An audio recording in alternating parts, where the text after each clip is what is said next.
दोस्तों GST portal पर आया है नया अपडेट। न्यू फंक्शनैलिटीज़ आई हैं जीएसटी पोर्टल पर जो कि रिलेटेड है रजिस्ट्रेशन से, रिटर्न से। लेकिन उससे पहले आपके लिए एक बहुत इम्पोर्टेंट अपडेट है। आपके साथ मैंने एक वीडियो शेयर की थी जिसमें बताया था नेगेटिव लायबिलिटी स्टेटमेंट अवेलेबल कराई जाएगी कॉम्पोजिशन डीलर्स के लिए। तो दोस्तों ये नेगेटिव लायबिलिटी स्टेटमेंट का जो ऑप्शन है ये अवेलेबल करवा दिया गया है कॉम्पोजिशन डीलर्स के केस में। आपको ये स्टेटमेंट दिखेगी, सर्विसेज टैब में जाना है, लेजर्स में जाना है, वहाँ पे आपको ये नेगेटिव लायबिलिटी स्टेटमेंट दिखेगी। एक बार थोड़ा सा ब्रीफ कर देती हूँ ये स्टेटमेंट आपके लिए कैसे यूज़ होने वाली है। अगर आपकी किसी टैक्स पीरियड के अंदर नेगेटिव लायबिलिटी है, फॉर एग्जांपल सेल्स रिटर्न है आपकी नेगेटिव लायबिलिटी है, तो आपके लिए ये नेगेटिव लायबिलिटी स्टेटमेंट में वो पूरा जो डेटा है वो मेंटेन होता रहेगा। द सैड नेगेटिव लायबिलिटी वो मेंटेन होगी आपकी इस नेगेटिव लायबिलिटी स्टेटमेंट में। और आगे चल करके जिस भी टैक्स पीरियड में आगे चल करके अगर मान लीजिए आपकी लायबिलिटी बनती है, तो ये जो नेगेटिव बैलेंस होगा ना, जो इस नेगेटिव लायबिलिटी स्टेटमेंट में मेंटेन होकर के, मान लीजिए इस महीने आपकी नेगेटिव लायबिलिटी है, नेक्स्ट मंथ फिर से आपकी नेगेटिव लायबिलिटी है, तो ये सारा बैलेंस आपका मेंटेन होता रहेगा। और जब आपकी टैक्स लायबिलिटी होगी तो ये टैक्स लायबिलिटी से ऑटोमेटिकली आपका जो नेगेटिव बैलेंस होगा वो एडजस्ट हो जाएगा सब्सीक्वेंट पीरियड में, यानी कि आने वाले पीरियड्स के अंदर।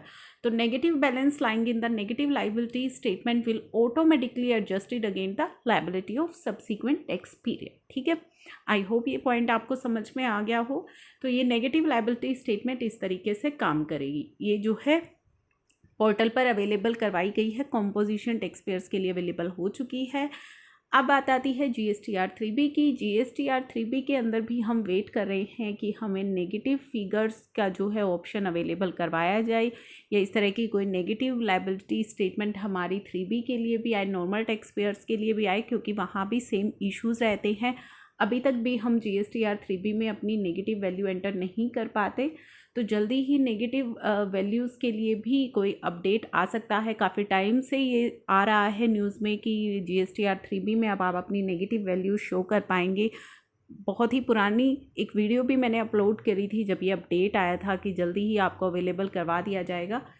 तो उस समय ये अवेलेबल नहीं हुआ, लेकिन जल्दी ही आपके लिए अब नॉर्मल टैक्स पेयर्स के लिए भी इस तरह का ऑप्शन आ जाएगा। अब कॉम्पोजिशंस के लिए आ चुका है। न्यू फंक्शनैलिटी जो मई महीने में जीएसटी पोर्टल पर आई है वो है, पहली तो है रजिस्ट्रेशन की, कि रिवोकेशन डेट जो है रिवोकेशन एप्लीकेशन के लिए आई है। Extension in date of filing of revocation application of cancellation in form GST REG 21। तो ठीक है, जो एप्लीकेशन आपको लगानी है अपना GST नंबर रिवोक कराने के लिए, अगर वो कैंसिल हो गया है, फॉर दोज एप्लीकेंट्स, उन एप्लीकेंट्स के लिए आई है for whom the due date to file the same fall between 15 April to 30 May, जिसको कि अब कर दिया गया है 29 जून। तो हैज़ बीन एक्सटेंडेड टिल, यहाँ पे 31 मई लिखा गया है, लेकिन इसको फर्दर एक्सटेंड कर दिया है 30 जून तक। तो दोस्तों जो कि आपकी अभी कन्फ्यूज़न है कि आप रिवोकेशन के लिए अप्लाई कर रहे हैं, आपको परेशानी हो रही है, तो जो फंक्शनैलिटी अभी अवेलेबल करवाई गई है वो उनके लिए करवाई गई है जिन्हें रिवोकेशन एप्लीकेशन लगानी है, और एप्लीकेशन लगाने की जो ड्यू डेट है वो फॉल कर रही है 15 अप्रैल से 29 जून तक। तो 15 अप्रैल से 29 जून तक अगर आपकी ड्यू डेट है तो वो 30 जून तक एक्सटेंड कर दी गई थी नोटिफिकेशन के द्वारा। तो उनके लिए ये फंक्शनैलिटी पोर्टल पर आ चुकी है। नेक्स्ट इन्होंने बोला है जो फंक्शनैलिटी आई है टैक्स पेयर्स के लिए, government announce certain relaxation in filing of return and other GST related compliances bye tax payer on account of prevailing covid pandemic. तो कोविड-19 पेंडेमिक के चलते गवर्नमेंट की तरफ से काफ़ी सारे रिलीफ्स अनाउंस किए गए हैं, टैक्स पेयर्स के लिए रिलैक्सेशन अनाउंस करी गई है, जिसमें पहला तो है जनरेशन ऑफ फॉर्म 2B आ गई है अप्रैल के लिए पोर्टल पर। Waiver of interest and late fees for normal taxpayers के लिए, चाहे आप मंथली फाइलर्स हैं या क्वार्टरली फाइलर्स हैं।